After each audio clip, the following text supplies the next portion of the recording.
So the number one sign that it's time to leave a relationship. You're constantly reminding them about the things you don't like slash having to set boundaries consistently, right? Y'all should not have to be setting, you shouldn't have to do this more than once, right? If you set boundaries correctly, you let people, let's just say, let's take the example. Let's say you just met somebody, right? You were on Bumble or whatever people use nowadays to meet people, or maybe you met somebody in person. However, which way it happened, you met somebody, and then you've been talking for, like, let's say 2.5 months. After 2.5 months of spending time twice a week, almost every day, like, you kind of get somebody's cadence. You know what they're about, right? If you tell the person in the beginning, let's just say, actually, let me think of I'll make it personal. Let me think of something that I would say, right? If I'm talking to a young lady, I would probably say something like, hey, I'm not a big fan of texting throughout the day. So let's set some time out to, like, talk on the phone, FaceTime, or once a week, let's go out to eat and let me get to like talk to you. But I'm not a fan of texting throughout the day because I'm busy, and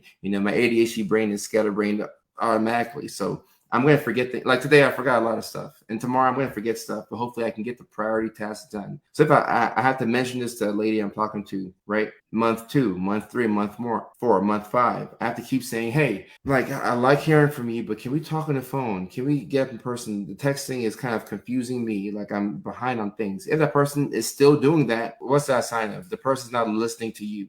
Now, we're not gonna be quick to call them a narcissist or call them out of their name. We won't do that. But the person is not listening to you, right? If you have to constantly remind them, hey, let's say they make a joke about you, and you laugh the first time, but you're like, yeah, it's a funny joke, but like, I prefer if you just didn't say that. Then they say, oh, okay, cool. I won't say it again, right? If it happens a second time, honestly, if it happens one more time, especially if it's a new relationship or whatever, that is probably the time to bounce, right? Every yes you say is a no to something else that's probably in line for you. So if you let somebody slide one time, there's a good chance they're going to do it again, right? And now, if, let's say, you've been married to somebody for 10 years and y'all have 4 kids, and you have a lot, like, you built a life together, then this advice is not applied to you, okay? I'm talking about, like, when you first meet somebody, right? If you have to constantly remind them, hey, I don't like it when you do that, what's that sign of? That they don't listen. That person doesn't listen to you. Hey,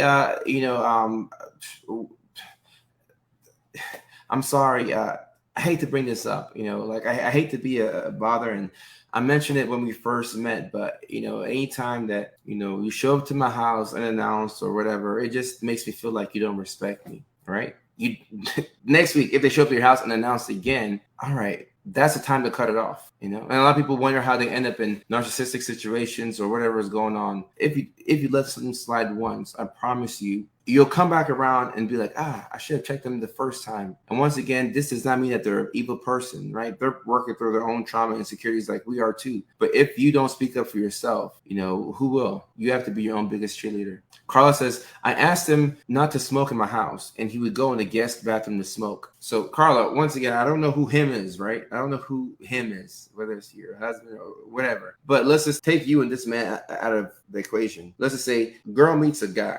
Girl is digging the guy is digging the girl too. Early in the relationship / situationship, whatever, girl tells the guy, hey, I would love it if you do not smoke in my house, right? Like, I don't mind you smoking. Clearly, you said you can smoke somewhere else. And the person said they're going to go to the guest bathroom to smoke. Now, when a guest comes in and they go to the bathroom, they're like, I smell something in here. Either somebody's been blowing cigarettes, or I can smell marijuana, or what's going on, right? And you're going to be like, I told him not to smoke in the house. This is a clear violation, right? And look, as guys, and I'm not any better. Just because I'm Dr. Kojo and I'm teaching you all, I'm not any better. I've made a lot of mistakes. I've made a lot, and I'm just a human being who's continuing to learn, But as a guy, if I like a woman and she tells me to not smoke in her house or whatever, and I think that I can get away with it, sometimes as men we will try. Well, that's a human thing. You try and push the boundary just to see if they're serious. You go, oh, I just thought you were joking, but clearly by the way you put UGH, I don't think you were joking, right? So this is a perfect example. Thank you for sharing. This happened with me recently. I hate texting to ADHD to keep up, cut it off because they wouldn't respect my boundaries. And Megan, I'm going to go ahead and give you the first love of the show right here. And this is why I'm happy that a lot of the people in my community have ADHD, because it makes me feel less alone or less crazy, for lack of a better term. I hate to use the C word, but this is something that I just like. I'm not good with texting because, like, even right now, my phone just stuff to do, stuff to do, stuff to do, stuff to do, stuff to do, right? So I can't differentiate. Of course, like I got my mom and my dad, people who I'll respond to right away, but we can't be living a life where it's like we have to respond to everybody like right. That's too much for us, especially if we have ADHD and we're already not good with time. So if you have to cut somebody off because you told them, hey, let's meet up in person, let's take time out of our schedules to do X, Y, and Z, and they keep texting you and blowing up your phone, then the sooner that you end that, the better. I see nothing wrong with that. And this is not a gender thing. This is just a person thing. Respect should go both ways. The person will appear to be inconsiderate. Well, if I appear to be inconsiderate and I'm standing up for myself, then that's fine. That's a them problem. As long as you say things with respect. We should never call somebody out of their name. Don't use ad hominems. Don't disrespect nobody. But it's not disrespectful to speak up for yourself. In fact, it's disrespectful to yourself to not speak up for yourself, if that makes sense. This year has been a lesson in boundaries for me, so I'm speaking from personal experience. I'm learning to set boundaries too. I realize I can't get mad at people because they can't read my mind, so I speak up. Exactly. And this is what some of us tend to do a lot when we don't want to lose a person, right? We won't speak up and say what's on our mind because we don't want to lose the person, right?